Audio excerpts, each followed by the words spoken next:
Who will announce the winners? Yes, it should be towards the middle of the Okay. session.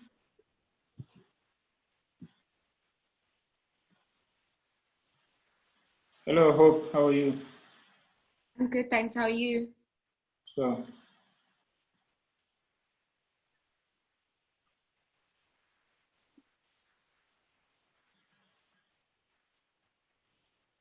yeah, so we can start now. OSITA. Let's start.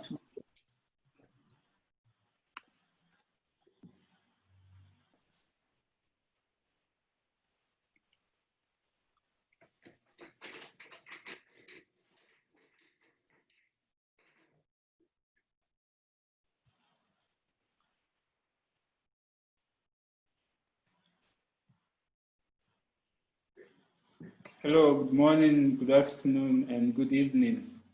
My name is OSITA EGEONU, and welcome to this edition of Inside the Investor's Mind and Enter the Wolves Den 2.0. Inside the Investor's Mind and Into the Wolves Den is an event organized by Finnovation World to bring together startups from different sectors and industries for a pitch competition like this one, where each startup competes to win the session as voted by the judges. So if you are a startup looking to scale, or you are an entrepreneur interested in starting up a business, this platform gives you the opportunity to delve into the leading thought processes of leading investors and powerful growth pioneers, both in business and tech industries across the world. It enables innovative startups and trailblazers to real-time test the positive impact of their solutions. And I hope you enjoy this session. Okay, I'm very excited to be part of this event, and we have very interesting judges on the panel. And in this pitch competition, we have about 4 startups that will be pitching. And just in case you don't have, you're not able to pitch today, please be assured that you will be able to pitch in the next event.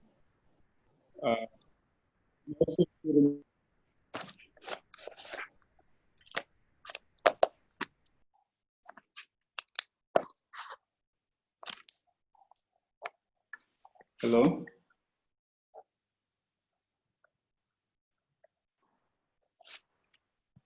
Yes, we can hear Hi, you. can you hear me? Yes, OSITA, we can hear you. Hear you loud and clear. Hello, can you hear me? Yes. Yes. Yes, loud and clear.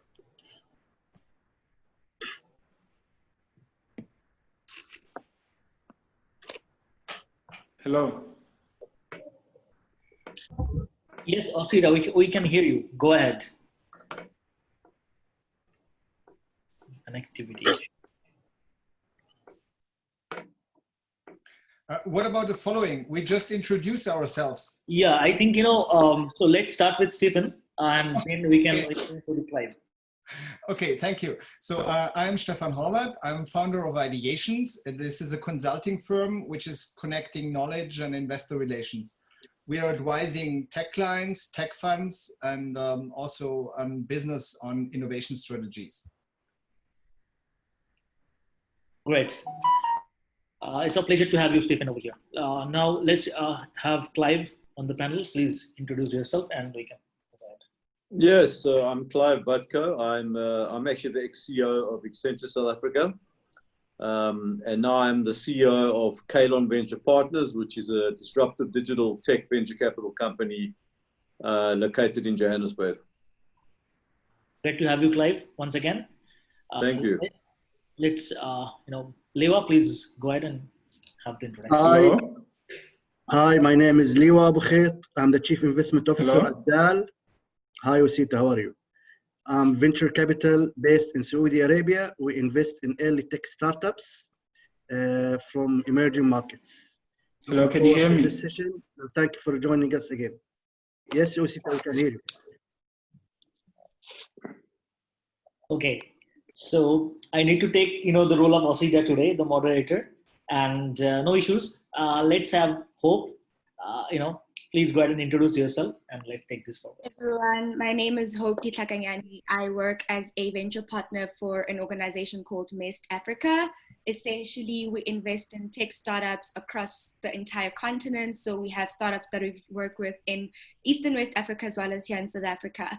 And we support them as they scale across the continent, but globally as well. So it's a pleasure to be here. Thank you, Hope, for the introduction. We have DECLAN from AFRINET Capital. Please go ahead and introduce yourself. Hello, everyone. My name is DECLAN MAGERO.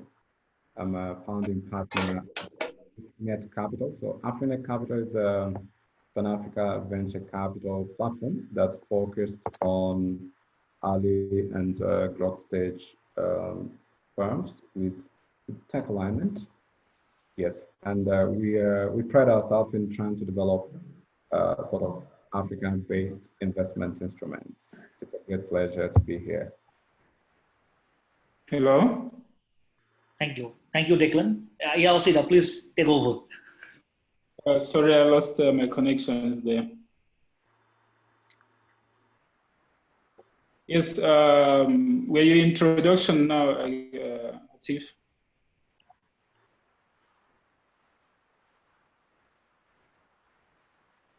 OSITA, the introduction. We've let's made move ahead. all the introductions already. Okay. Let's move ahead. Okay. Hence, we've done the introduction already. Okay, just a quick reminder to the startups that will be pitching. Before you begin your pitch, do remember you were given a sequence number. Please quote that number before you begin your pitch. And so, okay, before we go into, before we let the judges talk to us a little bit on what startups avoid when building a business, I would like to announce the winners of the last pitch competition.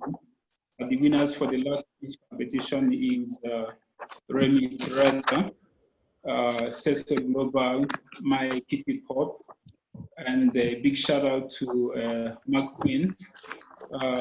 Remy Global is using it's a comparison platform for remittance services. So Global is Africa's real estate transaction platform. Very, very good. Congratulations to all of them. Can we please give them a digital clap?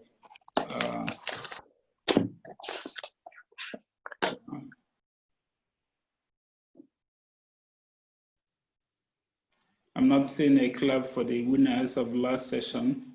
Please give them a digital clap. Yes, of course, we do. Awesome. Great. So now let's move to the judges. And before we go into this session, can we quickly find from the judges what are some of the typical mistakes that startups should avoid when building their businesses? Should we start from Clive? Sorry, was the question what startups should not get involved in when starting their business? Yeah, what are some of the typical mistakes that startups should avoid when building their businesses?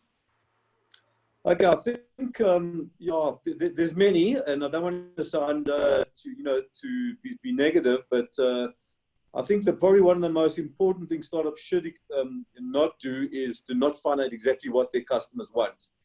Because if you look why businesses fail they don't fail due to the lack of capital. Typically, they fail due to the lack of, not the lack of product development, it's the lack of customer development and the lack of market development. So the most important things entrepreneurs need to do is to actually really get into find out exactly what the pain points are, find out exactly how you're going to solve the pain points, and speak to, if not 10, 20, 30, 100 customers and find out exactly what the customers want. Don't listen to your venture capitalist, don't listen to your mother, your father, anyone else that you know. Listen to people that you don't know and listen to your customers, and they will tell you what their pain points are that you can solve, and hence allow you to build a big business. Thank you very much, Clive. Declan, would you add to that? Oh yeah, thanks.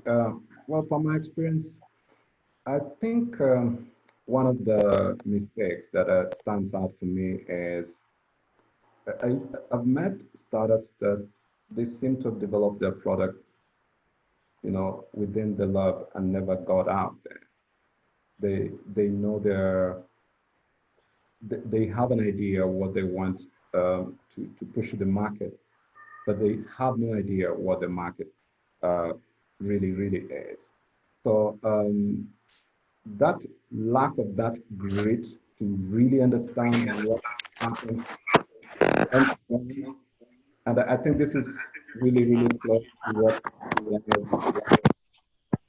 is that lack of that grit is really a serious mistake, because there's a lot of time invested, a lot of let's say resources that goes into that, into developing products or something, whatever, but without really, you know, knowing how this will position in the market out there, and the key factors to focus in is usually a huge mistake, because there's no any proof at all that that particular product would actually perform.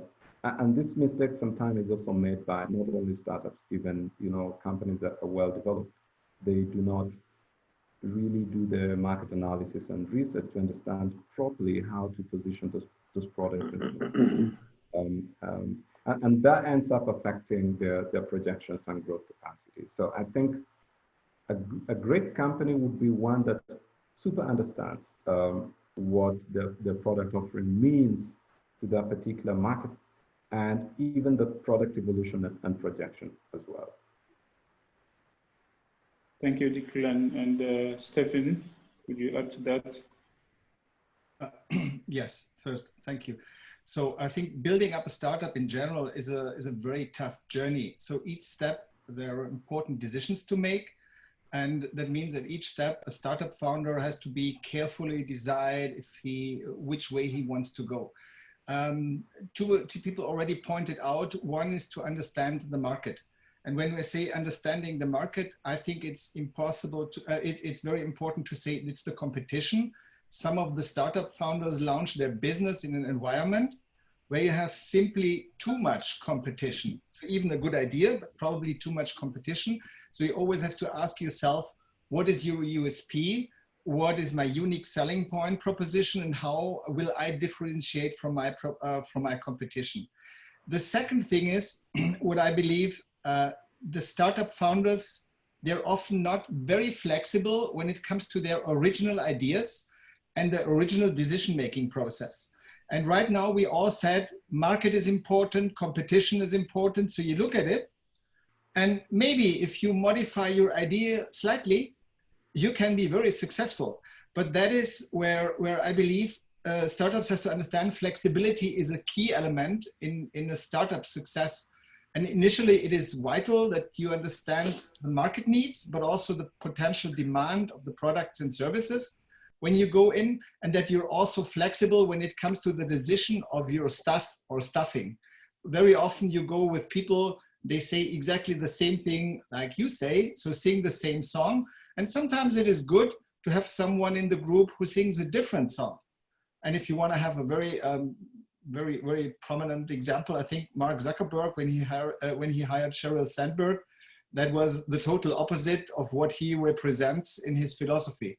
So I think even a startup could think about that. So staying flexible and permanently adjusting helps you also to avoid to stick to a route that is probably leading not the straight way to success. Thank you, Stephan. And Hope, what are your thoughts?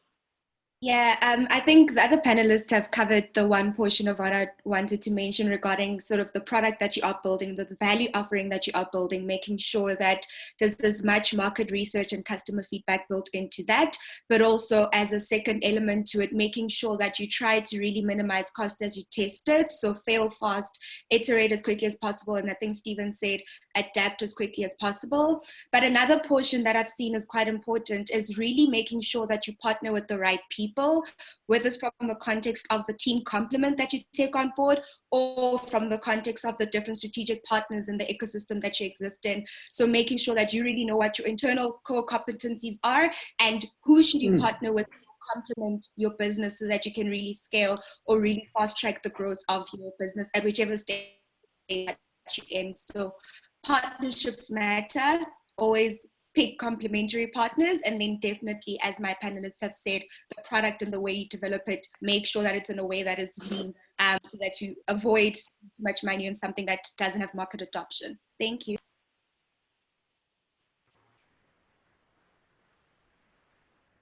Thank you very much for and LEWA.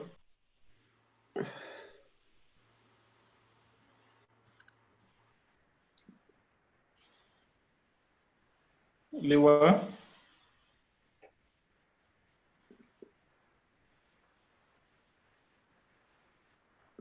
Hi, LEWA, can you hear me?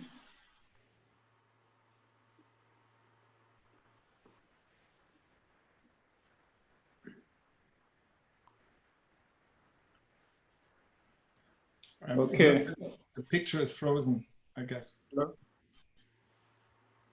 Excuse me? No, I think he couldn't hear you because the picture was frozen, but I think he will dial in again. I think he's disconnected, yeah. Okay. All right. Okay. We'll probably talk to him when he's back. So now we move on to the pitch competition. We have sequence number 4. Sequence number 4, can you identify yourself?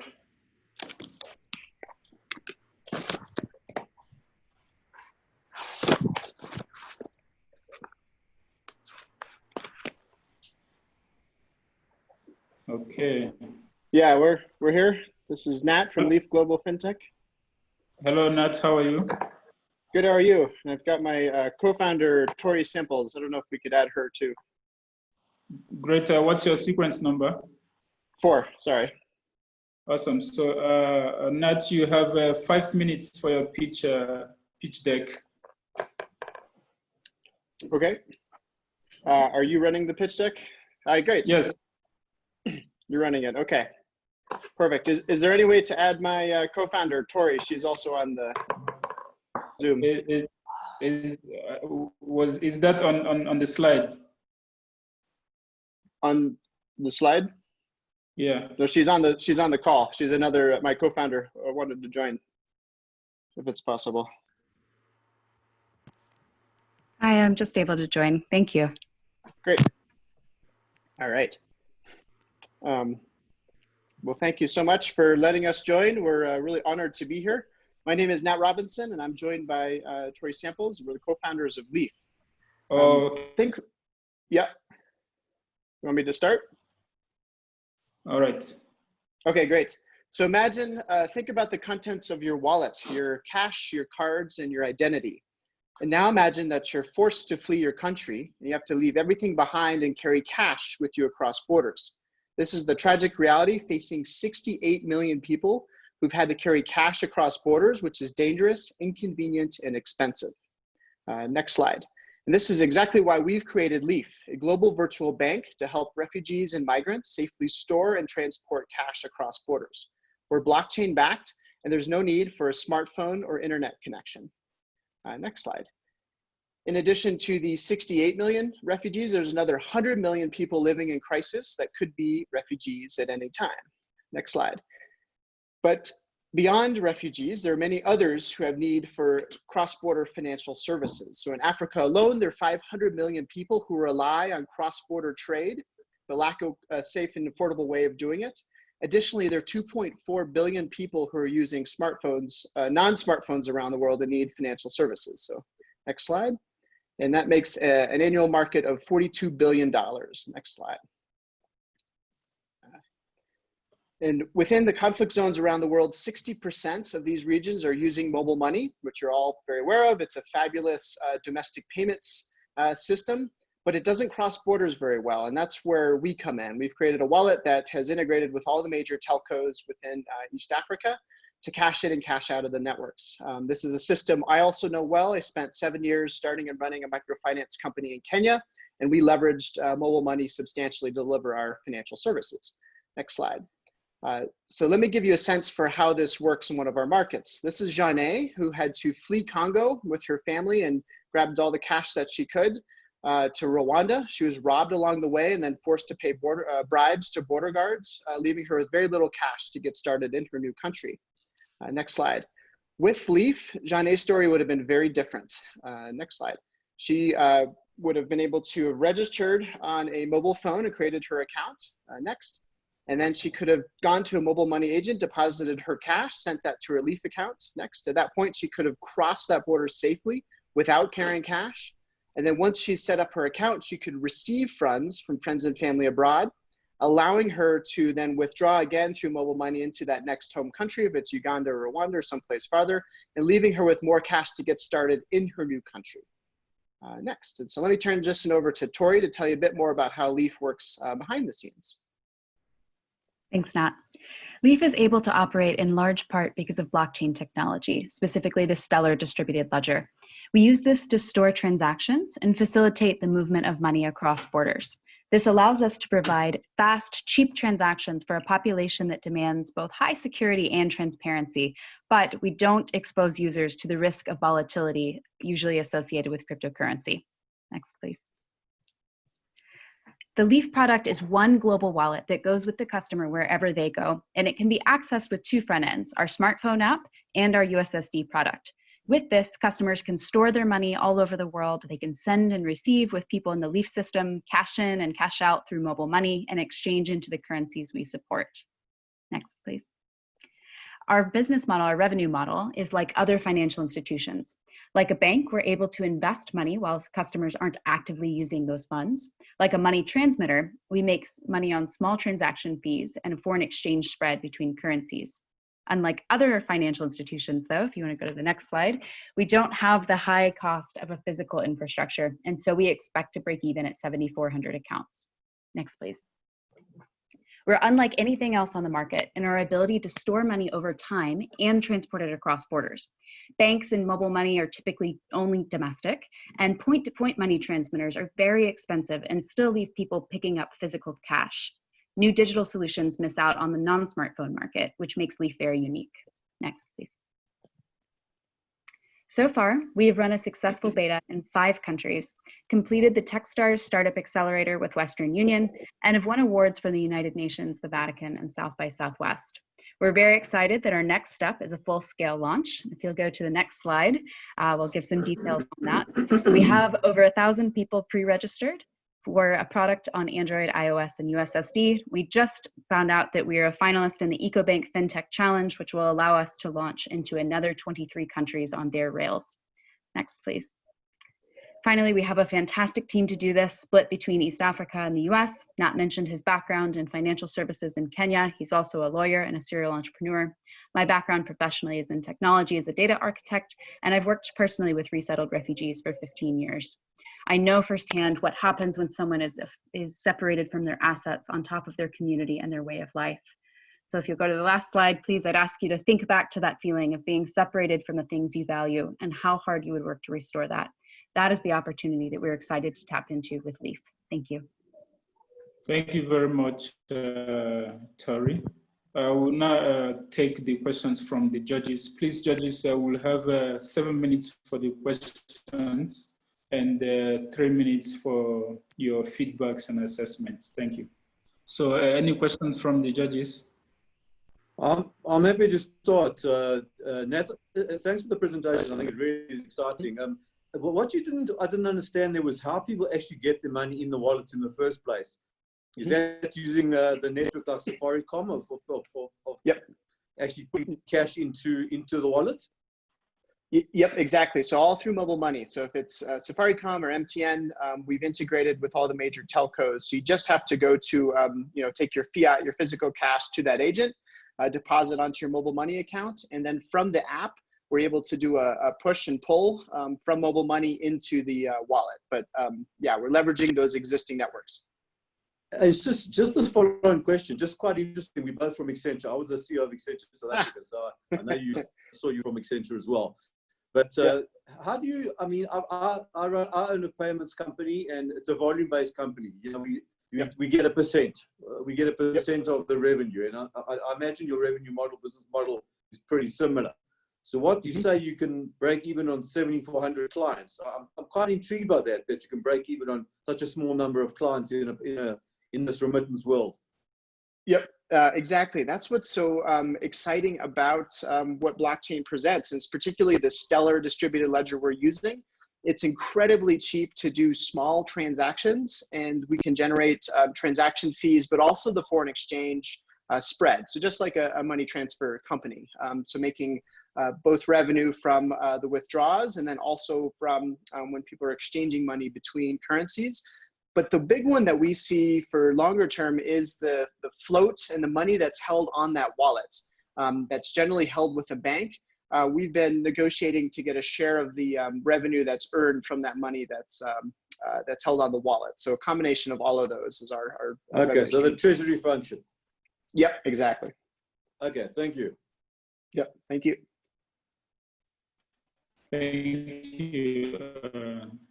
Stephen, you're mute. Yes. Yes. I have one question in regards to AML and KYC. So you rely on AML and KYC from Safaricom, right? We actually do our own. Yeah. Sorry, good. So we are not the regulated institution, but we think that it's important to protect our customers and keep our network safe. So we do additional KYC at customer onboarding. We use a picture of the ID and a picture of the person, a selfie, and we have a third-party validator that checks for liveness, fraud, fraudulent IDs, et cetera. And then we run continuous monitoring on the transactions to make sure that we're not playing into any AML patterns. And that's in addition to Safaricom.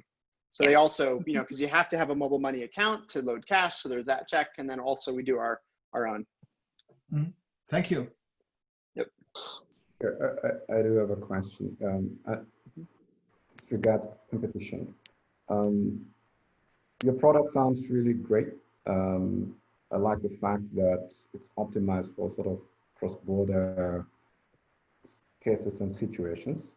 But I'm just concerned that how did you, for instance, differentiate yourself from M-Pesa? Because M-Pesa, it can work in a GSM phone, you know, so I don't need any smartphone for that. And it can also work in a smartphone situation. So why would, let's say someone in Kenya, for instance, opt to use Leaf as opposed to just use M-Pesa? Yep, and the big limitation that we've seen with mobile money is that, you know, if you load cash onto your M-Pesa account in Kenya, you travel across the border to Uganda, or if you go farther into Rwanda, you lose access to those funds. You can't withdraw even through another Vodacom partner into that new currency, into that new country. So if you're a refugee or somebody, a migrant who's moving, you lose access to those funds as soon as you lose connection to your Safaricom network. And so we've allowed someone to deposit in Kenya through Safaricom, through M-Pesa, onto their Leaf wallet, and then cross over into any of the countries that we're operating, and either set up a new mobile money account, or through their smartphone, they can send to someone else's mobile money account. And then same thing, both smartphone and non-smartphone capabilities. So we've provided this cross-border kind of send-to-self model for somebody who's on the move to then still access the mobile money networks, but be able to carry those funds with them. And I think too, the long-term play here is to start building economic identities for people. We all know that mobile money is a fabulous place to store money short-term, but it's not really meant to be your long-term banking solution. You know, with dormancy periods and everything, Leaf allows people to start building that transaction history that, again, because it's blockchain-based, very transparent, can't be changed, and it helps them build a financial identity that might make them a better client for a bank in the future if they're not able to access that type of financial services today. Thank you. Thank you. Okay, do we have any further questions? No questions. Thank you very much. Okay, can we now take feedbacks from the judges? Any feedback?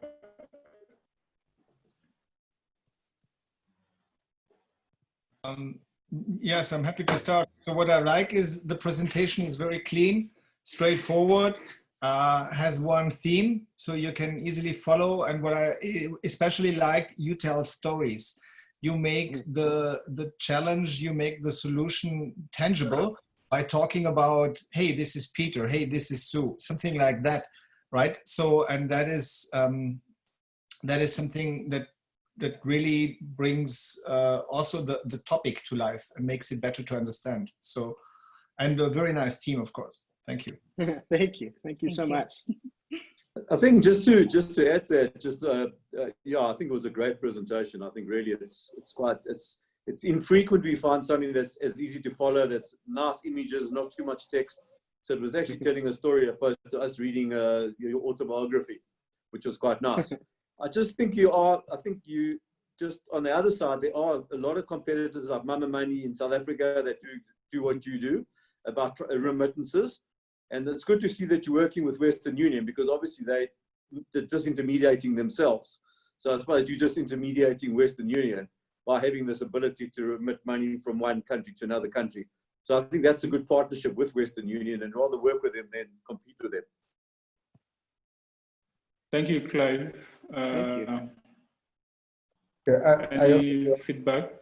Yeah, sure. I really like the product, actually. The fact that it focuses on sort of bottom of the pyramid, and with sort of cross-border sort of refugee type of challenges, I think is quite impressive. I think it would probably help to, if you can think maybe just beyond also remittance and think about even things like payments, let's say smallholder farming, because even these refugees, they move to these countries, but they also engage in some activities within these countries. So if you can capture a little more of that ecosystem, I think it would probably dictate more value for your product and more relevance as well. But I think you're onto something there. Thank you. Great. Yeah, Thank it's you. in the plan. Thanks, though. That's really encouraging. Yeah. Loans too. So thank you all. This has been very helpful. We're really appreciative of this opportunity. Thank you. Do we have any further feedback? Yeah, hi. I just want to give, I'm really sorry I missed the presentation. My laptop just crashed as usual on Fridays. Right. Nonetheless, from the feedback from the judges and what I caught up from the presentation, it seems you've done a great job. And let's reconnect after the event. I'm LEWA ABUKHAIT. I'm a venture capital based in Saudi Arabia. Thank you. Oh, great. Thank you. Thank you very much. Thank you. All right. Thank you, Nat. Thank you, Tori, for presenting. We'll now move to the next pitch. Can we have sequence number 7? Hello, Gideon. Oh, hello, how are you? I'm sequence number 7. My name is Dr. Gideon. And can we show the slides? All right, welcome. Gideon, you have 5 minutes for your pitch. Okay, I'm sequence number 7. My name is Dr. Gideon, and I'm the founder and the lead programmer of Pregnancy Companion. It's a tech startup company based in Ethiopia, which comes to solve healthcare problems. So next slide. The main problems I've seen, the healthcare problems in Ethiopia, is that the patients don't have enough information about the disease they get diagnosed with. By that, I mean, like when they get diagnosed with a certain illness, they just get treated. Just get treated. They are not given information about modification, lifestyle modification, about the exercises they could do, or the foods they should eat, or they don't get any necessary follow-up, since the hospitals don't have any catalog systems or videos to show them about their illnesses. And the physicians couldn't provide that information because there are lots of patients in the hospital, and our health system is very overwhelmed. So we only have limited face time with the patient. So there is lack of information, and we also lack follow-up tools. By that, I mean the patients couldn't follow their blood pressure or their blood glucose, since there is lack of access. They couldn't do that. Also, there is also credible information is very sparse in Ethiopia, and there is lack of health professionals in the tech solutions we provide. Next slide. And the solutions we propose are, we want to make a series of mobile applications that provide health education, lifestyle tips and tools to follow their conditioning. And we are also, kind of application is also able to diagnose some condition. And by doing this, we want to help to users by empowering them with health education materials, and they will also be able to follow their symptoms appropriately, and they can identify complications occurring. They will reduce the chance of complication occurring. We want to also help the physicians save time, and by that I mean, like, they don't have to give them a health education, and the applications give them a rundown of the patient symptoms by a single tap. We are also helping. We are also working with the Federal Ministry of Health of Ethiopia in the self-care program. And the Ethiopian Ministry of Health is currently working on a program where the patients are able to diagnose and to treat them, to treat themselves, and to get counseled at home, since most hospitals have become treatment centers currently because of COVID. There are COVID treatment centers, so we want to reduce the patient load in most hospitals. So next slide. And about the services we provide, we create mobile apps, as I've said earlier. We also create health pamphlets for breast cancer awareness day, for cervical cancer awareness day, and we are looking to expand to telemedicine, and we want to develop systems for hospitals. Currently, there are lots of small-scale telemedicine services in Ethiopia. We want to integrate those small-scale telemedicine services along with the existing hospitals, existing clinics, and unemployed physicians and nurses. And by integrating all of these systems in the hospitals, we want to provide a better telemedicine where we are able to reach individual homes quicker than even an ambulance could, since it's very difficult to do that in Ethiopia. It will be the leading telemedicine center in Ethiopia. Next slide. So what is from the competition? It is made by health professional. I have worked in the health industry for about 1.5 years. And I have experienced most of the problems I'm telling you today. Most patients are clueless about their disease. They don't know their condition. And our apps also has more feature. We currently have 2 apps, and these 2 apps have more educational materials than those even made in United States. And they also have more follow-up tools. It's patient centered. We are basing our educational materials in the tools in the application is based on a research. And after we interviewed the patients, we added this content. So next slide. Next slide. So the market sizes in Ethiopia, we have 53 million on total Android users. And of this, if you assume 1 in 4 Android users is owned by women, we have 30 million female Android users. And if you exclude the laggards, we have 11 serviceable available market, 11 million. And we are targeting 4 million serviceable obtainable market with the first 2 apps we're about to launch. And when we see the screenshots of the app, the first application we have made, it's called Pregnancy Companion. Next slide. It supports 2 languages, English and Amharic. It has a login screen, and it has information on the changes occurring in pregnancies on the mother and the fetus. It has fetal safety monitors. The next page. Again, next page. This is the monthly changes occurring in the pregnancy. It also advises them on what to do as they reach each gestational age or each month of pregnancy. It will also tell them to do this and that based on the gestational age they're in. It also has contraction tracker. By this contraction tracker, they can diagnose their labor and they can prepare for labor adequately. It has checklist items for labor and also calendar to follow their symptoms in. It supports both Ethiopian and Gregorian calendar. Next slide. Also, for complicated pregnancies, it has all these complications ready, and it also has a way to log their blood glucose, their blood pressure, and also things like that. And the last, the one on the right, the rightmost image is the Amharic one. Next slide. Hello, Gideon. Yeah, sorry. Gideon, you have 1 minute. Okay, good.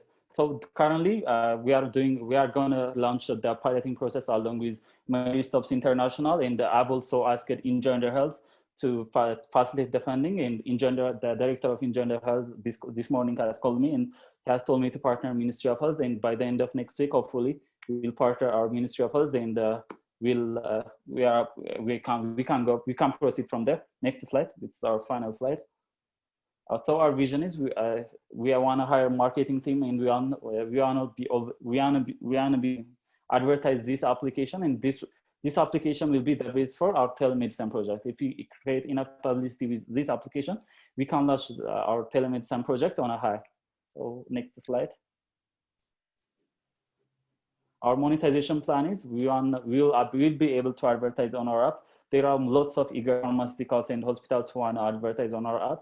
We are doing now, we have partnered NGOs to facilitate our funding, and we want also get publicity for our next project. Next slide. Sorry, Gideon, you're out of time. Okay. The time is up. Okay. Okay. Okay, I can ask a question. So, Gideon, sorry, please could you clarify how your app is unique? Yeah, how is it unique from so many other alternatives available? I think even when I just search online, like I do find one in Ethiopia called the Safe Delivery app, and you know they have partners like the Belinda Foundation, etc. So could you just elaborate a little bit more on how you are unique? And I know you touched on it where you said it has 2 more features. So maybe elaborate on how those features are really like a unique offering that has been validated from your market research. Our app is different because it supports lots of, it supports our local language. It's also made by a healthcare professional. I've seen most patients are not able to diagnose or get adequate treatment because they are not able to follow their condition properly. The existing applications only provide information. Ours has follow-up tools, like they can look their blood pressure, they can look their blood glucose. They also can follow their labors using this application. It has danger signs. It can warn them about danger signs in the as they reach each gestational age. By just if they reach 10 months, it will tell them that they need to terminate the pregnancy as the rate of complication increases after they reach the 10 months. Our second application is about it's called MEST. I'm not sure if you have gotten if you have gotten it. It can diagnose dysmenorrhea, premenstrual syndrome, increase the bleeding. Also, it can calculate fertility calendar based on both Ethiopian calendar and Gregorian calendar. Okay, also, and it has more. No, sorry, Lewa, go ahead. Continue. Okay. Also, it has more educational materials than any other app I have seen, even in those made in the United States. Okay. All right, thanks, Gideon. Do we have any further questions for Gideon? Gideon, one comment from our side. Maybe it's a comment and a question. I think the comment, which is just, please, your slides they're simple, but I think a little bit of graphics. You've just got numbers and words there. There's no graphics. Yeah. There's nothing exciting about your slides. So I think if you could just bring those slides, alive a bit, opposed to the ones you're showing like a website. But I think what's interesting I find is your customers, if I understand, are the NGOs. They're not the pregnant woman. Is that correct? Is that where the revenue is going to come from? The NGOs. Currently, we are planning to raise our revenue from the NGOs and advertisers, hoping to reach the pregnant women. We don't want, since most Ethiopians are middle income or low income, we don't want to take any money from the customers. We want to take money from NGOs and the advertisers. Okay, so that's just be my question. That to get NGO money takes a long time. I'm sure you're aware of that. You know, the sales cycles in any business, a business to consumer play, but you're not actually selling to the consumer. You're selling to it's a B2B play, and the B's the NGOs. So the time it takes to get funding and to get it out to those ladies is going to take you a long time. So you're going to need enough capital to see yourself through those long sales cycles to the NGOs. Yes, you're correct. Currently, I have raised 53,000 by myself, and this money can sustain us for about till the end of this year. And after that, by the end of this year, we are hoping to release our 2 applications, and those 2 applications can raise the money for our telemedicine project. And when we talk about NGOs, the Engender Health company has told me that they can release the fund immediately if you manage to secure the blessing of the Ministry of Health. And I'm currently working. I'm trying to convince the Ministry of Health to work with me currently. Great, thank you. Okay. So Gideon, well, I've just been trying to think what problem are you actually solving. Definitely the kind of group you're targeting seems to be the right group in terms of, you know, vulnerable group, etc. Access to healthcare is obviously key priority in most regions in Africa. But I'm just concerned, and I totally agree with if your solution is actually optimal. I'm not sure that women will be more concerned downloading an app, you know, to sort of just get, you know, sort of information. They're obviously competitors, and even traditional models and methods actually a competition in this particular case. So I think maybe you need to, my recommendation actually would be just based on that kind of question I'm asking.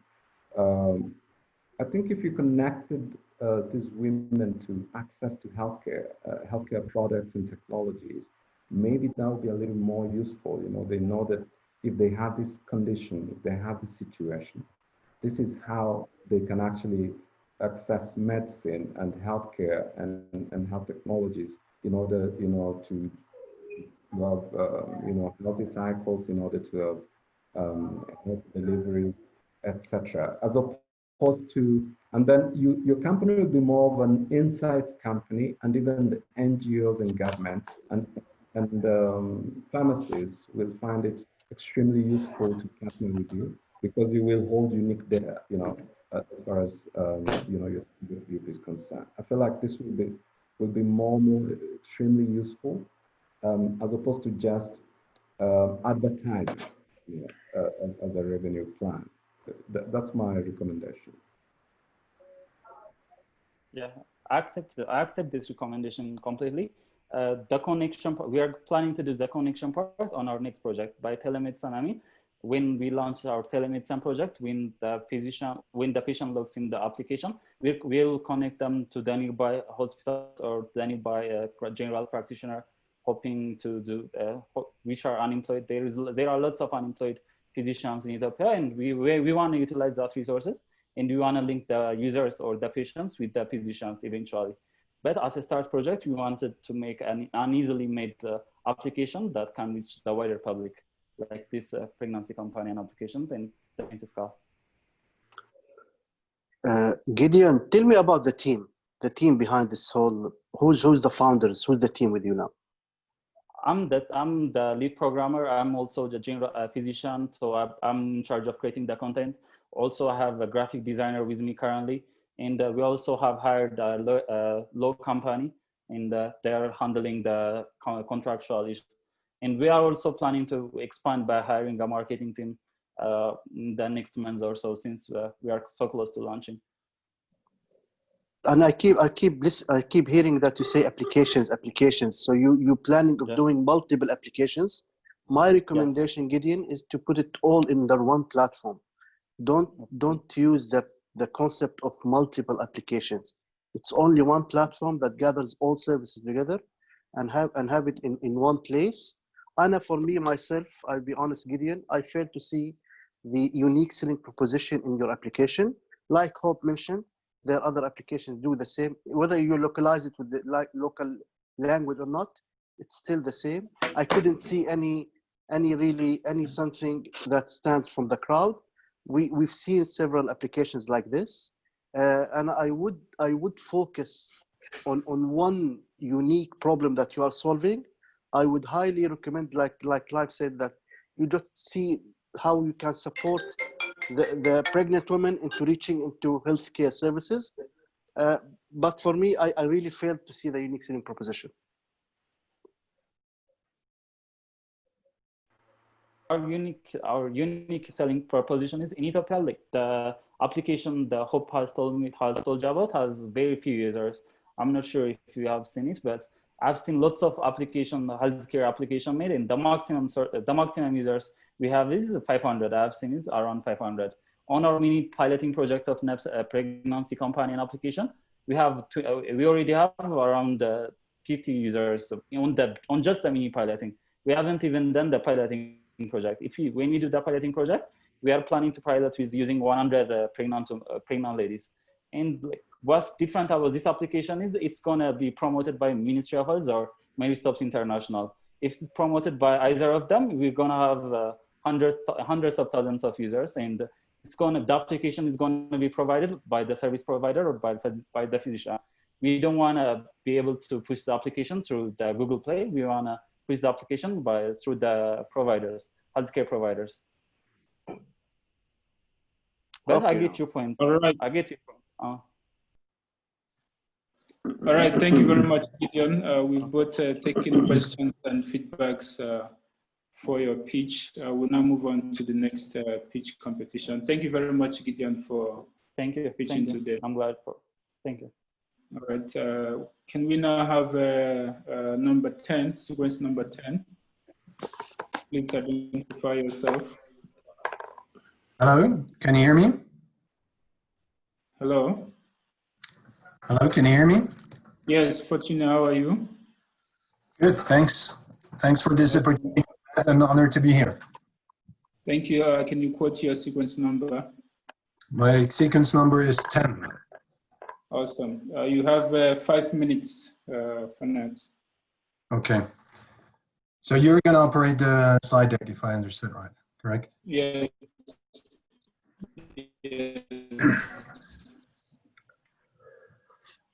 Hope you got the latest version I sent.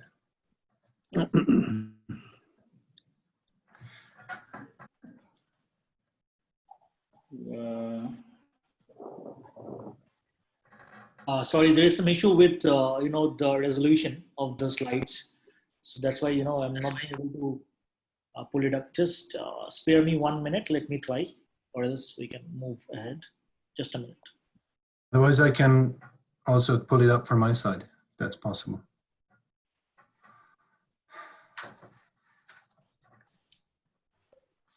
You can try making him co-host so he can put it from his side.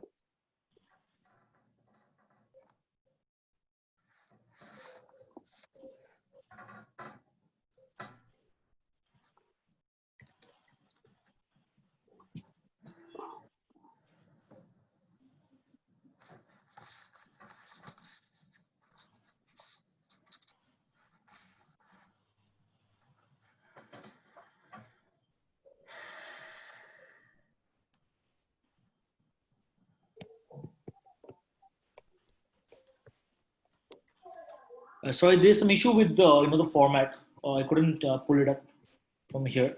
So let's move to the next one, and then we can come back with him once again. Okay.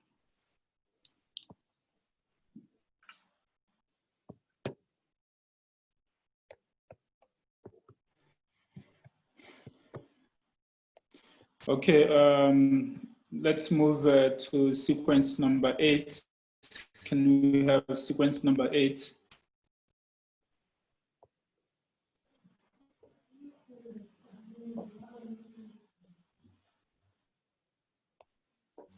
Sequence number 8, are you there? Can you identify yourself?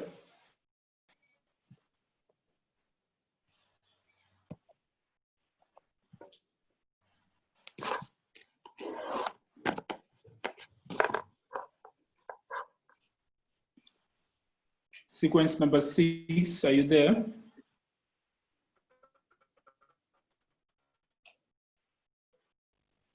Yes, I am. Yes, Paul, how are you? Good, thank you. How's everyone? Great. What's the sequence number? My sequence number is sequence number 6.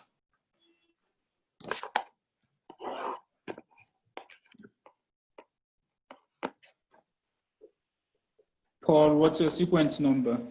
My sequence number is 6. 6. All right, Paul, you have 5 minutes of pitch deck. Okay, sure. Can we go to the next slide, the first slide? So hi, my name is JP, and I'm the founder of UFarm. Towards the end of 2016, my mother acquired a farm, and being a typical Zimbabwean mother, she decided to make it my problem. I tried to get finance for the farm going, but no one was willing to lend me money. I tried everyone from banks to microfinance institutions and even friends and family. It then occurred to me that there are thousands of farmers who were in the same boat. At round about the same time, I was looking at ways of investing small amounts of money, $100 here, $50 there, but there was nothing that catered to my needs. I could not start my personal investment journey because traditional asset management companies were asking for amounts starting at $5,000 just to open up a portfolio. Can we go to the next slide? Traditional financial institutions are not addressing the funding needs of farmers, and the securities and equities markets are complex and not welcoming to everyday people. So what is the solution to this? Next slide. The UFarm crowd farming platform. The UFarm crowd farming platform provides farmers with access to collateral-free finance by getting people to invest in crops and livestock and share the profits with the farmers when the produce goes to market. It allows people who do not have access to land an opportunity to earn money and become a part of the agricultural value chain. Next slide. Through our platform, we aim to provide $10 million worth of agricultural finance from 5,000 registered crop investors to 1,000 farmers who are managed by UFarm agents. Next slide, please. Our target market consists of farmers and investors. We already know that smallholder farmers produce 70% of the food consumed in Africa, yet they're deemed not to be credit worthy. In South Africa, we are targeting Black millennial investors. According to Stats SA, there are over 15.5 million Black millennials, of which 49.6% of them are employed. In South Africa, Black women are the drivers of savings and investment culture, as seen by their participation in things like stokvels. There are 3.71 million employed Black female millennials.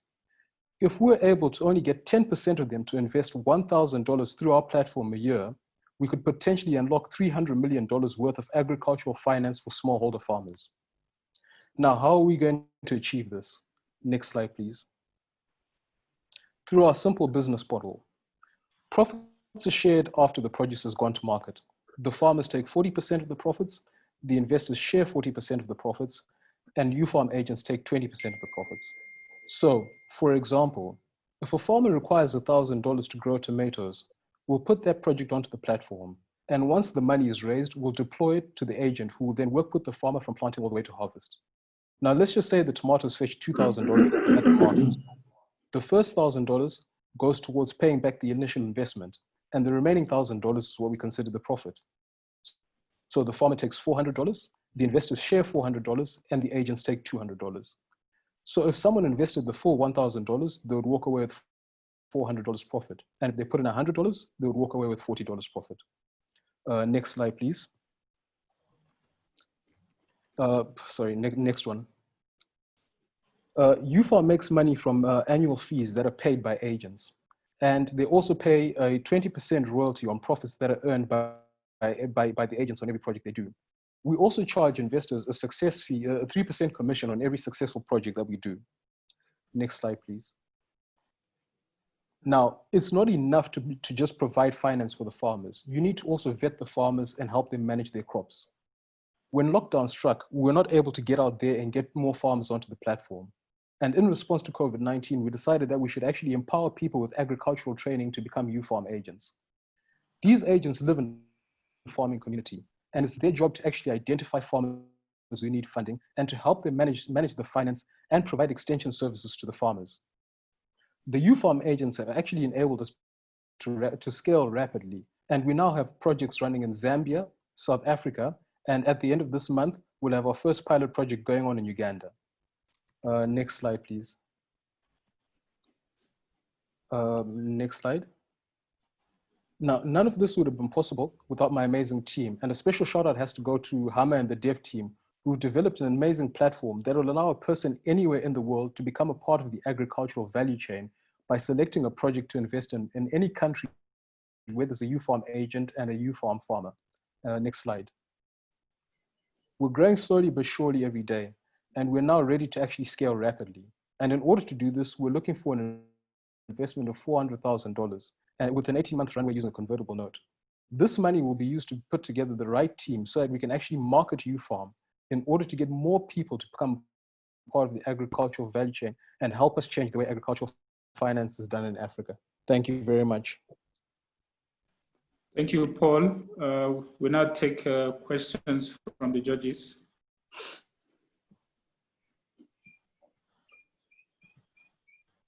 Okay, I can ask a question. I saw you skipped over sort of your traction slide. Could you just, I know you mentioned that you have projects in Zambia and South Africa, but could you just please elaborate a little bit more in terms of what those projects have looked like? And most importantly, like what are the sort of margins that you've been able to make? And I'm primarily asking because I know when you use an agent model, especially in this case, like it does take up from your margins. So just can you please elaborate a little bit more on how have those projects gone? What are the margins that you've made from those projects? And the general traction in terms of, how come you're justified to kind of roll out to a third country? What has happened in the current two? Okay, sure, not a problem. So maybe we'll just go back just a bit back to the beginning. So we actually did 4 pilot projects in Zimbabwe. Those were our first pilot projects. 2 of them were successful, where we're able to, in one project which is mushrooms, which is a niche crop, we're able to actually generate returns of 120% for the investors. And for us, we actually made some decent returns there. The second project was successful as well. This project, again, another niche crop. The 2 projects that didn't work out were because things suddenly flipped in Zimbabwe, and we found ourselves in a situation where you were trying to raise money for a crowdfunding project in a hyperinflationary environment. So we actually then came to SA. Now, we had to change our business model because of, like I said, because of the COVID issue. Where we could no longer actually get out there to vet farmers. And it's actually worked out very well for us because it means that we can actually scale and reach out to more farmers quickly. Because one of the biggest challenges that we had was that because we were doing everything in terms of vetting the farmers as opposed to focusing on financing the farmers, it was taking too long to onboard farmers. So in terms of margins, because we are now focusing on the actual on the actual financing of the farmers, it actually means that we're actually going to actually be able to generate more money because we're now taking royalties, 20% royalties from the actual from what the agents actually make from each project. But have you already this new model out? Is more to my question. I beg your pardon? Have you already wrapped up a project and actually taken these margins, or is this? Are you explaining sort of your intentions in the new business model? Okay.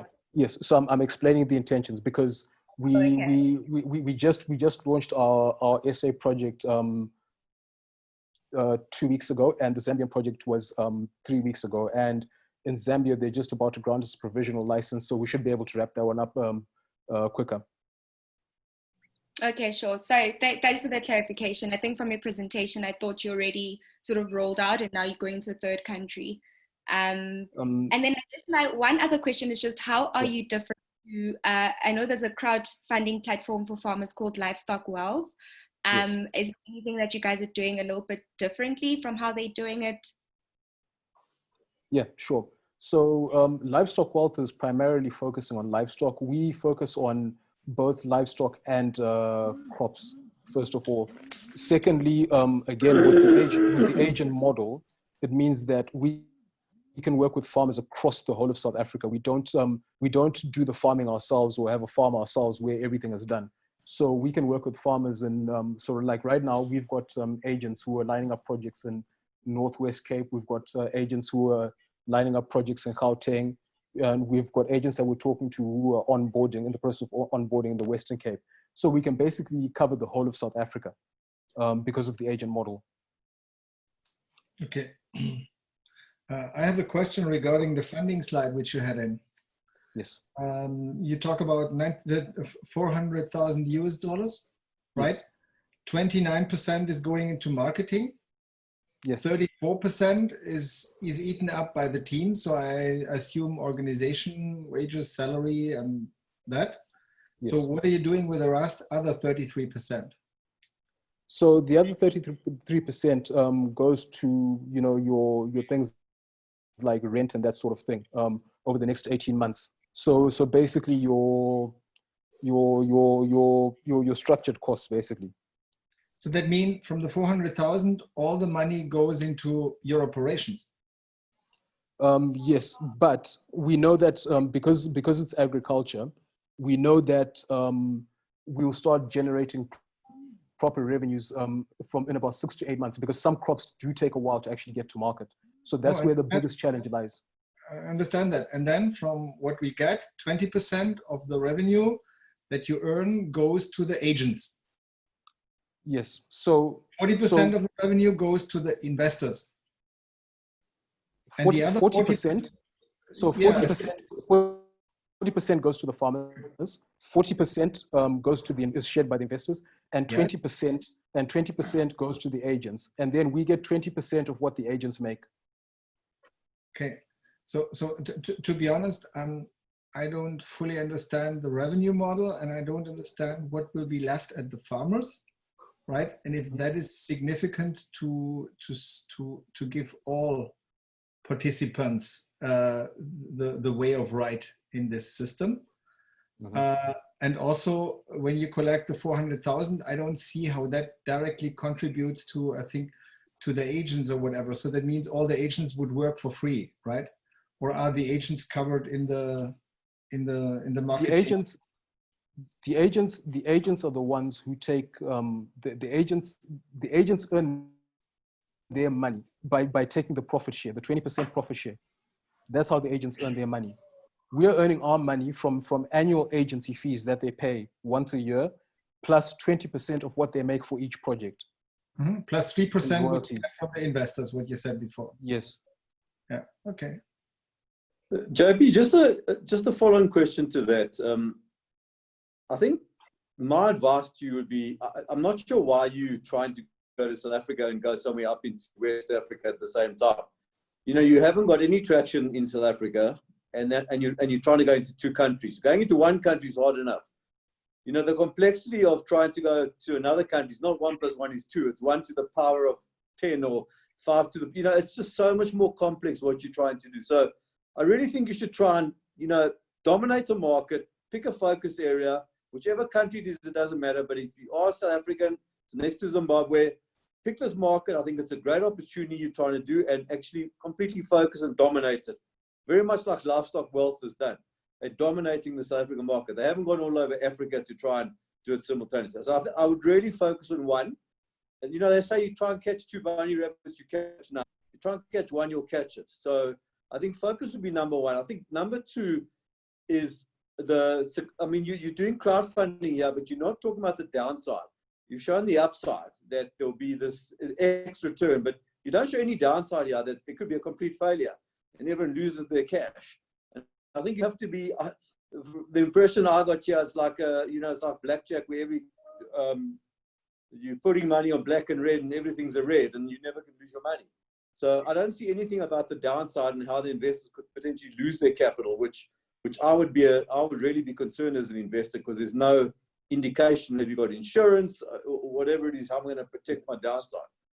So yeah, that's something that I forgot to mention.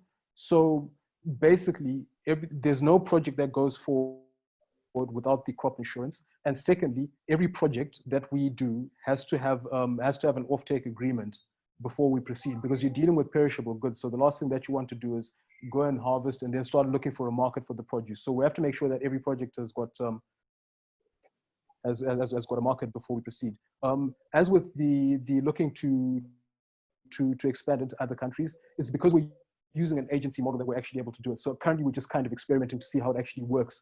So we're approached by people in Zambia who want to actually try and do it, just using our platform to be able to operate in these different areas as well.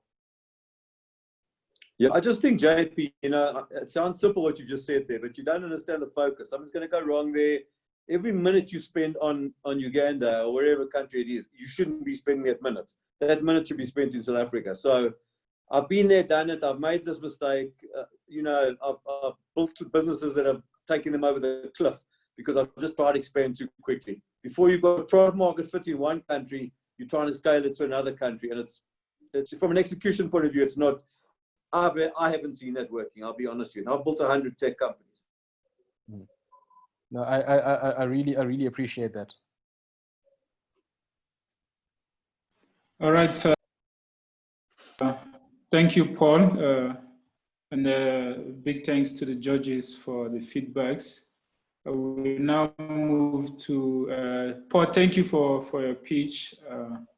That will be it for today. And now we now move to sequence number 10.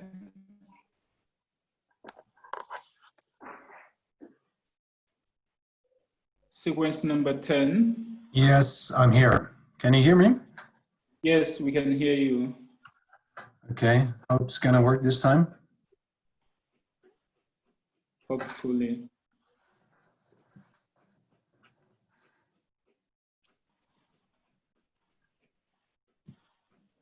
Yes.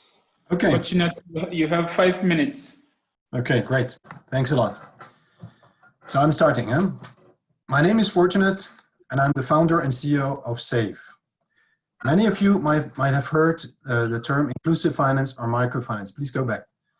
This has made a big contribution to eradicating poverty, but it has not yet been able to reach out to the bottom of the pyramid in a profitable way. Together with my two co-founders, we're on a mission to change that. Next, please. So that's the image that always comes to my mind when I think about poor people with no access to financial services. The little money they have just slips through their fingers like sand all the time. Next. Worldwide, there are 1.7 billion unbanked adults representing a market of at least $10 billion. About 20 million of them are organized in savings groups, market estimated at $1 billion for Africa alone. Next. Traditional banks and microfinance institutions with their paper and branch-based business models and their high operational costs cannot reach out to the extreme poor. Only loan sharks and online lenders, which in our opinion are essentially digital loan sharks, are active there. And the NGOs, of course, who have formed saving groups for extreme poor people. But NGOs are grant-driven, and this business model is not financially sustainable nor scalable. Next.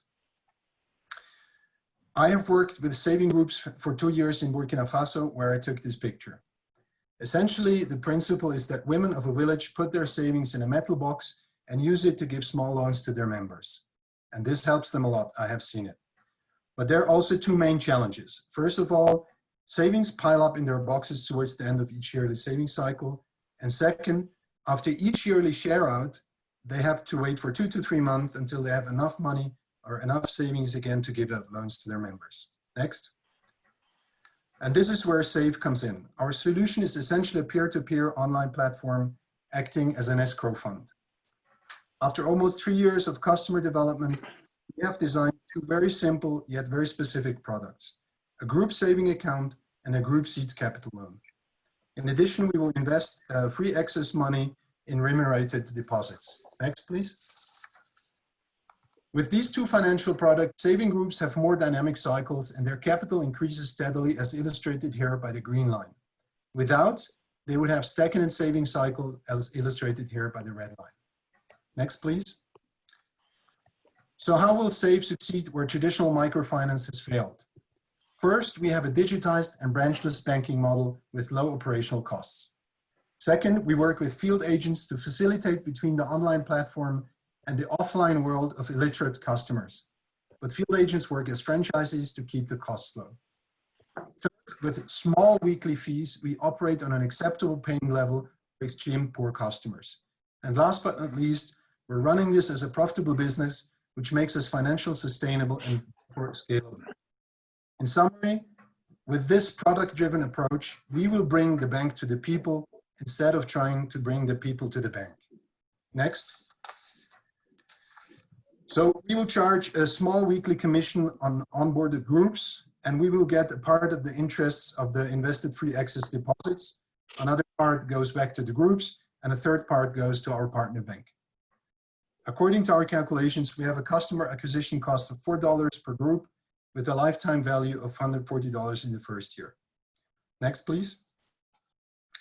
We will partner with 4 international NGOs that are responsible for the creation of over 75% of saving groups worldwide. This is a win-win strategy because we get easy access to a huge number of customers and the NGOs can finally link the bottom of the pyramid with the financial sector. We have already reached out to industry experts who confirmed the relevance of our business model and will introduce us to these main NGOs. Next, please. So as CEO, I bring my 15 years of experience as development practitioner and saving groups expert. Our CFO has created 2 greenfield banks in Africa, and our CTO has developed a core banking system for microfinance institutions. This complementary mix of experiences makes us uniquely qualified for this venture. Next, please. So our company has graduated in July from the Founders Institute in Zurich, the world's largest pre-seed accelerator headquarters in the Silicon Valley. And our first prototype of the platform will be ready in September. So we're planning a field test to get the proof of concept, and then starting from next year, we're planning to roll out and launch our product in the test country. Next, please. Fortunate, you have 1 minute. Yeah, I'm finished almost. So we're currently raising 250K to run a test pilot of our MVP in the field. And we're already negotiating with the donor project and 2 angel investors. Next, please. Thank you very much for your attention. And I'm here for your questions. Thank you, Fortunate. Can we now take questions from the judges? Yeah, Fortunate. And I just want to have a quick question. The concept of group savings is becoming the new trend worldwide, even in our region, in MENA region. And there are several startups started this group saving activities. I believe there's a huge opportunity for you in that. But what really makes you really stand from the crowd? Yani there are group savings concepts here and there. So what really makes you different from others? We have seen, I mean, there is competition, and thanks God, because otherwise there would be no market. I think this is still a new concept. There's enough room for many players. What we have seen, you know, NGOs have been trying to do this, what is called linkage projects over the last 15 years. It has not really worked because they try to bring the people to the bank, and what we're trying to do is bring the bank to the people. That's a huge difference, I think. And often such projects failed because they were bank focused, and banks really don't understand the extreme poor people and their needs. You know, our approach is really a bottom-up approach. I think the products we developed are really correspond to real needs. We've done some research in Burkina Faso.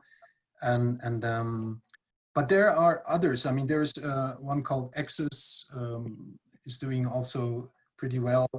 And we're actually at the moment negotiating a partnership with an existing FinTech company in Ghana that does something similar to us. So we're going to probably fusion the 2 companies. So that will give us an extra, you know, input from the field. I hope that answers your question. Yes. Thank you. Thank you. Any further question? Yes, I have another question. You mentioned before group acquisition costs of $4. I was wondering how large is that group and how does the $4 go together? The second thing is, you said the amount will be $140 per year, which you can make out of a group. So the question is, do we talk about your fees? Do we talk about the revenue collected or savings in total? So that was not pretty clear to me to understand the revenue model. Could you enlighten me there? Okay, the revenue model is essentially based on a fee, subscription fee. We're still adapting our simulation, you know, to the circumstances, and obviously the field test will give us a lot of insight on how to adapt it further.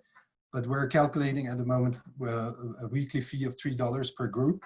A group is normally made out about 20 to 25 people in general. There are 80% normally women in Africa. And actually what you have to understand really is that we see ourselves as a social enterprise. We're a profitable company, but we have a mission. So our mission is to ensure that the groups will have more return. And that's what I tried to show in the slides. Thanks to our product, they have an uninterrupted saving cycle. They don't have to wait for this 2 or 3 months. And they get the seed capital, they get the, the loan. So we can increase their capital gain by about 15 to 20% per year, and deducting our fee and everything, they still get around $400 more at the end of the year. From a group that maybe saves $2,000, it's quite an important thing.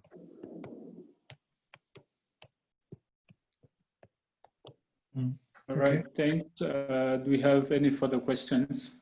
And sorry, I forgot to mention, there is obviously the net float that we invest also, that gives an additional revenue stream that is then shared between the three main stakeholders.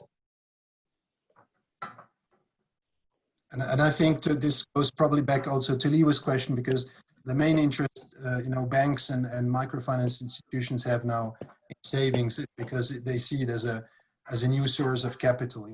That's probably such a big hype at the moment.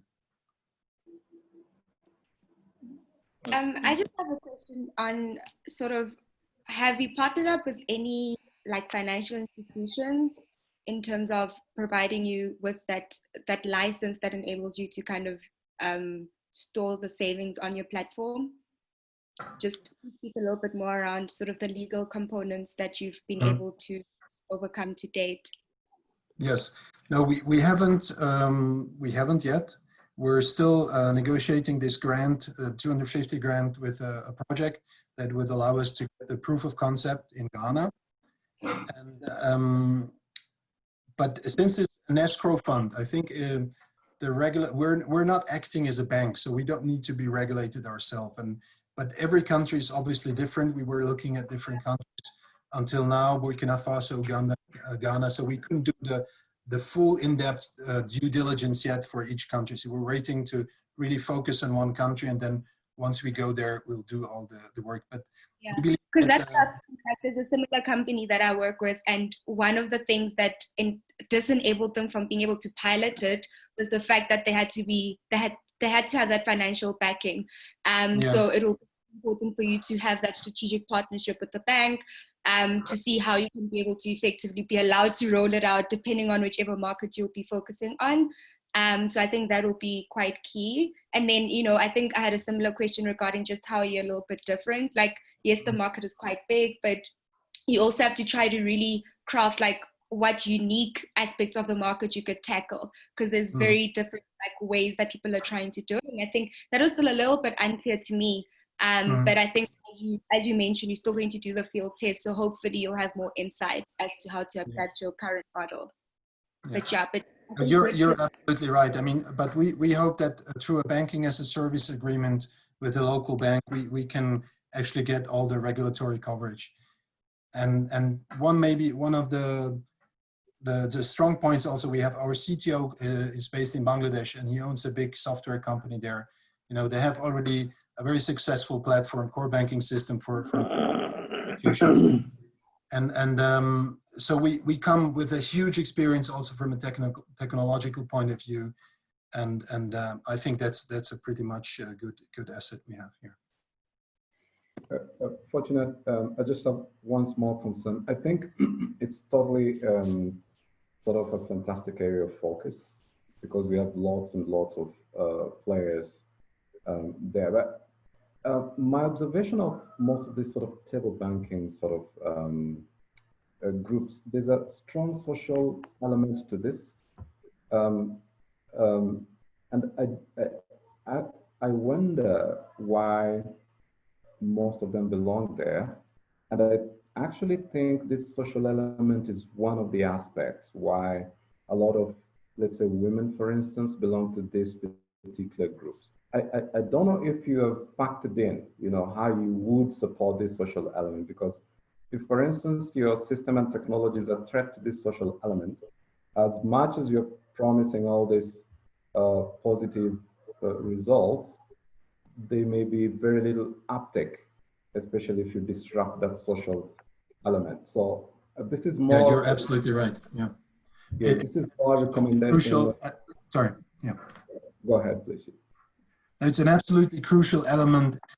Solidarity is the glue that holds together those saving groups, And but what we're trying to do is, that's why I said It's really a bottom-up development. What we're trying, our products are designed in a way that the functioning of the group, you know, what they learn through the NGOs, basically, you know, they have like these internal rules, etc., very simple, is not disturbed. So we use the exact same mechanisms that they use inside the groups, and we're nothing else than sort of a group of a group. It's taking the same solidarity logic on a higher level. And there are actually, in some countries, Tanzania and some other countries, there are some what is called group federation that were formed by NGOs. And basically we're doing nothing else than a group federation. We're sort of a virtual group federation. So it really takes the same group logic to a higher level and applies it there. And because it's digital, we have a lot of cost gains and stuff. Awesome. Thank you. Thank you very much, Fortunate, for the presentation. Good luck to you. Thanks to you all, and greetings from sunny Switzerland in the mountain. All right, thanks. Okay, can we take the next pitch from sequence number 1? Yes. Hello, Wim. Yeah, can you hear me? How are you? Perfect. What's your sequence number? 1. 1. Okay, you have 5 minutes. Yes. Can I share my slides? We will put the slides from this end. Okay. And then you can access to move to the next slide. How can by click? Sorry to interrupt, but this is the same problem, I think, you know, with the same resolution issue. I don't know. It's yeah, I mean, I cannot do anything. It's a technical issue. So that's why I think, you know, you need to share the PDF version, because it's PPT, there's some issue with that all the time. Okay, I have it here in front of me, so but I don't see a share screen button. You have to make him co-host so he can share from his side. Just make him a co-host. There is no option for that in this to make that. Let me check. Yeah, it must be in Zoom. Zoom has Zoom. Yeah, top right click. There's on the box. Just make him co-host. He will be able to share. And they're also getting stimulus.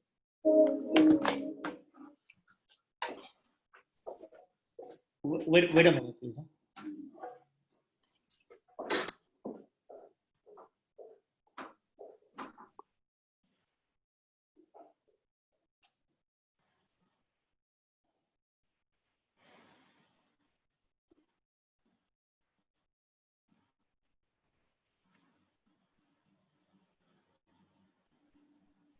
Yes. Yep. You're a host now. Okay, let me know if you see my screen. Yeah, we do. Just make it full screen. Yeah. Okay, perfect. Yes, Wim, 5 minutes, please. Yes. Big data. This was the promise of last decade for innovation. Now, in 2020, we only see a part of this promise realized. So why hasn't big data fully delivered yet? And one key reason is privacy. And privacy is not only the heart of our free society, it also affects companies. It can damage their reputation, clients can leave, and causes penalties. Yes, privacy hinders data-driven innovation. And we offer a solution for this dilemma. We make sure that your innovation manager and your compliance officer will become best friends. Classic anonymization techniques offer no solution since they cannot fully mitigate privacy risks and destroy your data. And to get to our solution, I want to ask you this question. Which of these 3 images do you think is fake?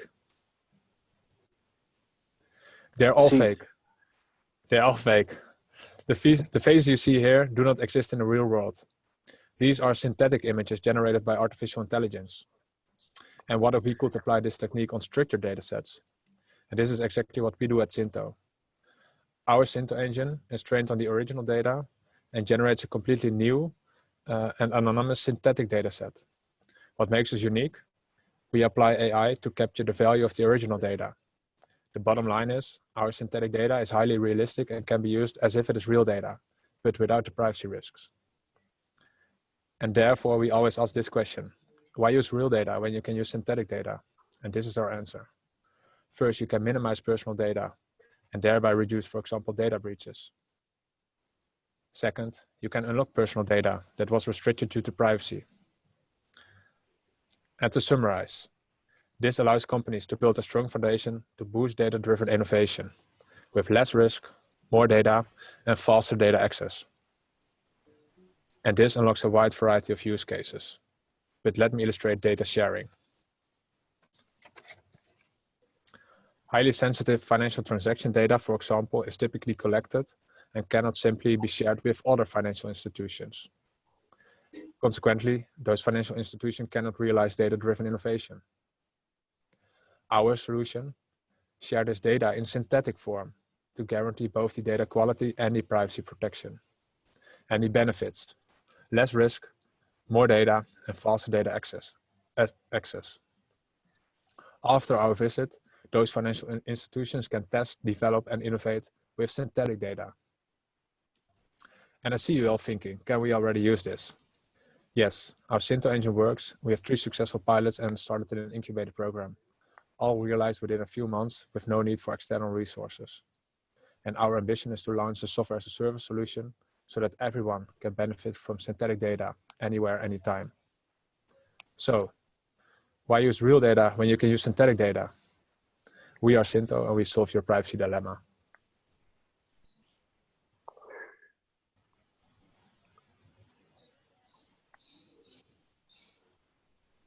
That was...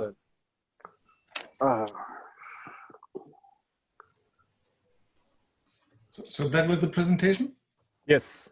Okay, then we can ask. So what I really like is the topic. It's we presented it with the synthetic data and the real data. To be honest, I'm all my life in data, and I'm highly interested. I didn't 100% get it in the short presentation, so I would love to have maybe after this presentation the chance to dive in more. Yeah, right? Definitely. But now for the people online, what makes this synthetic data like feeling like synthetic? Because when I think about synthetic, I think about oil and synthetic oil. Yeah. So how can you describe that? How you would do that with your data? Yeah. What is the? So let me give some synonyms that might be more convenient. So we like to call it synthetic data, but it's basically artificial generated data, dummy data, fake data, newly generated data. So we generate completely new data, but we apply AI to do that in a way to preserve all the value that is in the original data. So if you would, like, for example, do statistical analysis or train machine learning models or other algorithms on the synthetic data, the results will be similar than when you do that with the original data. So who's your customer and who will buy your service? So we are focused on companies that are advanced in data-driven innovation and typically work with sensitive data. And currently we are focused in the healthcare sector, the financial sector, and the telecom sector. Because we simply see that first of all, there's typically more sensitive data.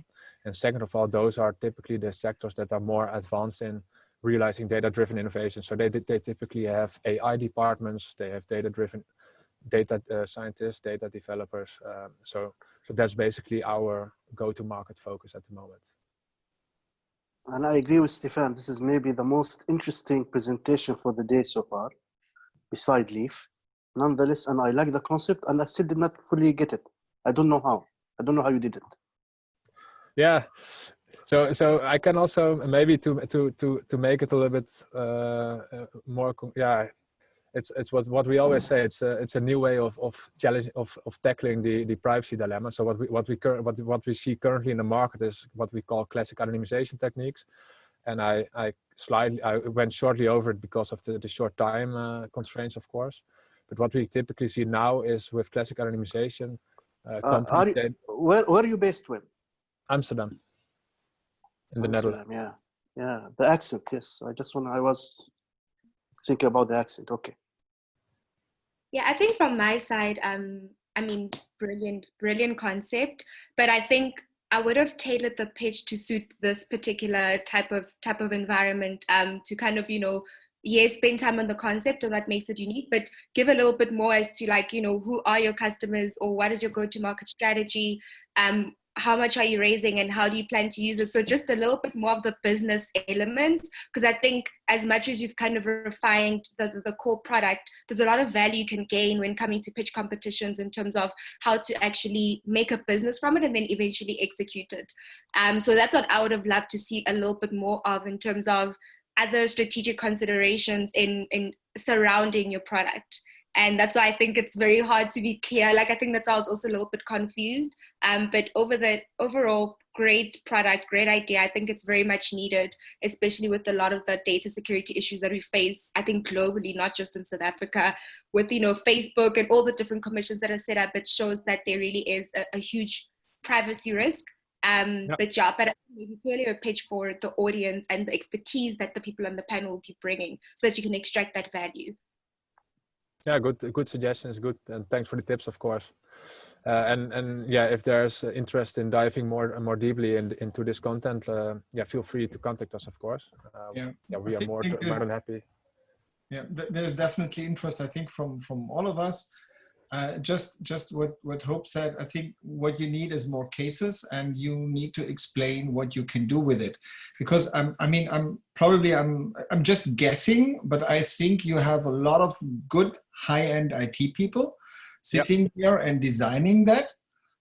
What is totally missing is maybe a marketing guy who packages that, who looks for what is the solution, right?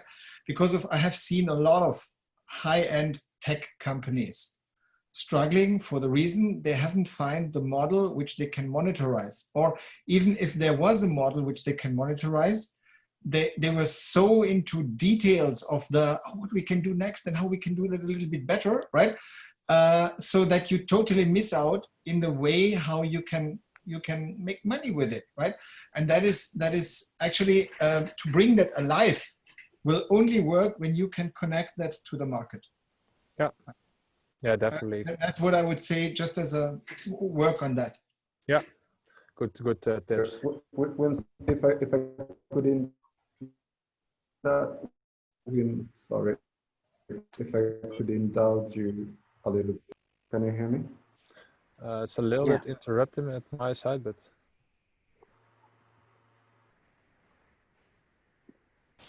I do have a question, and so currently I'm actually involved with a company that's looking for some financial data. It's a Canadian-based company, but is seeking some financial data from the microfinances in Kenya. And it's actually a problem because I'm just trying to sort of negotiate the process.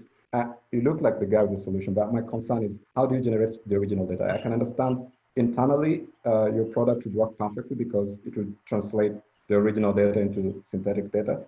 But how about an external? Like if I want some type of data, let's say financial transactions from a local market, how would you assist in that kind of situation? Yeah, so basically how it works now is we have an AI model that is trained on original data. So we basically make a twin of the original data, but our software is able to generate, because it's synthetic data, it's artificial data, we can generate more data than the original data set. So for example, if you have a data set containing 30K rows of data, we can easily say, okay, generate 100K of data. That's the first one. The second one is about data bias. So typically what we hear often is that there is a certain bias in the data set. So for example, there is an imbalance between men and women in a data set that is unexpected. So you can, for example, say, okay, generate instead of in the original data, for example, 30%, 70% deviation between men and women. You can, for example, say, hey, generate me a 50-50% deviation of men to women. So that's the second use case that you can do. And the third use case, that is, I think the one you mentioned, is, okay, so there is no original data yet. And we want to generate synthetic data. So that's basically different because we cannot train the AI model then. But what we can do is make it more rule-based. So we can set up a certain amount of rules So for example, we want to have a certain deviation in the data. There should be a certain trend in the data between this and this variable. Yeah, those are use cases that are also possible, but they are more easy because that doesn't involve the complex AI model that is basically our core business, but that's possible. I see. Look, I can get in touch with you, you know, post this meeting, and then we see if you can be of help with that case. Yeah, definitely. We are more than happy to take a look at that use case, maybe organize a workshop to really refine this use case and find if this is, figure out if this is a solution, or maybe something else might be more a solution to this use case. Okay. Definitely. Awesome, thanks.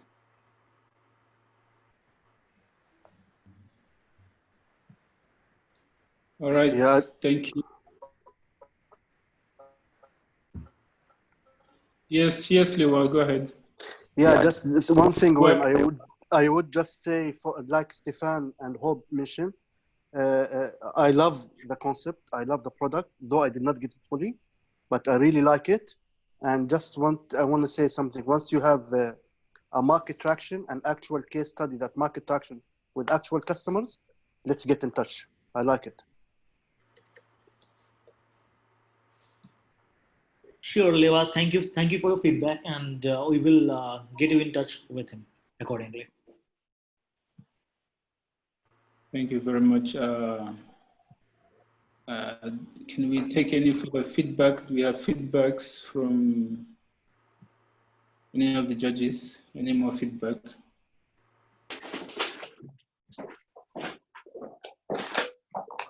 Yeah, I think my feedback is what I said before. I think it's a great idea. You have to make a story out of it. And I mean a story that really tells, not these are the bits and bytes and that is how we go together. I think keep it as a black box, but tell the great things you can do with it. Like we have seen with, well, let's say with LEWA, we had a story where they explained how you can use that. When we have something like that in between, connected to a few of the use cases, and have seen there some use cases I really believe that could be a big hit, right? But it has to go into the market, the story phase to make that successful. Because my experience with the AI companies is it's very difficult to finance and to invest because they're talking about a black box that nobody understands. So you have to explain the universe that black box creates when you open it. Right, and I think that's. But looking at that, it's a great story. That can really be a good story. Yeah, totally agree as well. I think. I mean, I've been involved a little bit in data, and I definitely see fantastic use cases for this particular idea, because also, you know, AI is also raising a lot of ethical issues.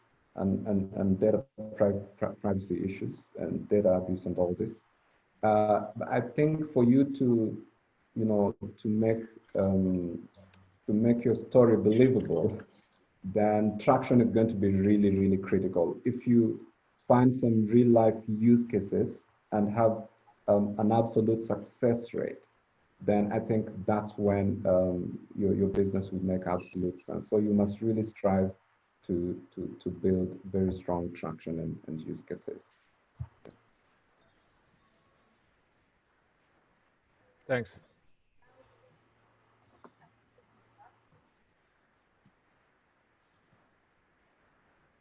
Awesome. All right, thank you very much, Wim. Thank you for your presentation. It was quick and on time. Thank you again. And also thank you to all the startups that have pitched today. I hope you do find the feedbacks very invaluable to your business. We have unfortunately come to the end of today's pitch competition.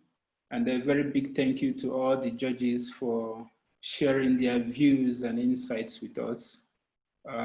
Just to mention, we'll be having another session on the 28th of August. We do hope to see you all again.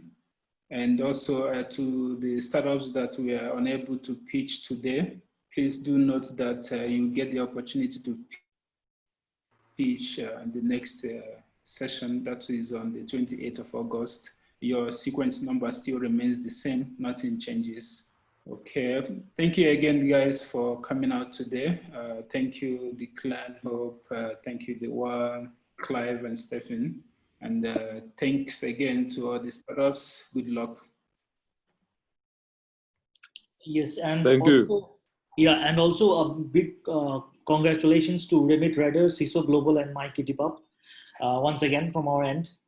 We will be in touch with you guys over email and have a look, check your inbox, and we will be in touch. And thank you once again to all the panelists for your valuable time. And the startups, those who couldn't pitch today, please, be rest assured you will have the opportunity once again on 28th. Have a great day. Thank you. Thank you. Thank you. Bye. Bye.